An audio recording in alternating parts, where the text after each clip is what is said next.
Hey everyone, let's see how you can upload a spreadsheet to an existing table in Stackby. Now imagine you're using Stackby as a lightweight CRM and you have contacts table already built out, but you have a lot of data on your spreadsheets as well.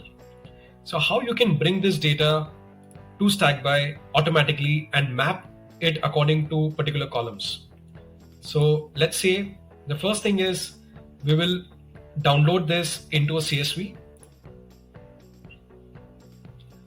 So this contact sheet is already downloaded. What I can then do is I go to Stackby.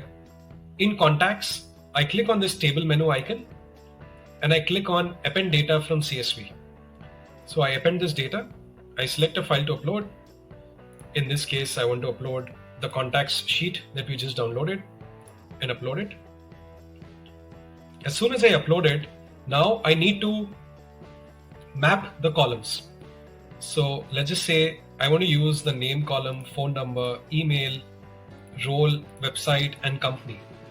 And I want to import these 6 columns from the spreadsheet. So from the spreadsheet, you will see that name associates to name. So you will see it here. Then phone number associates to phone number. You will see the phone numbers here.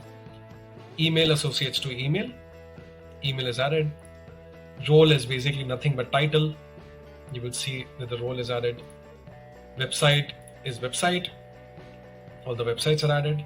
And company is basically nothing but the company column, right? So you can easily add that and you can review your data through this append CSV model and just save these records. As soon as the records are saved, you will see all your new data is appended to the existing table in Stackby.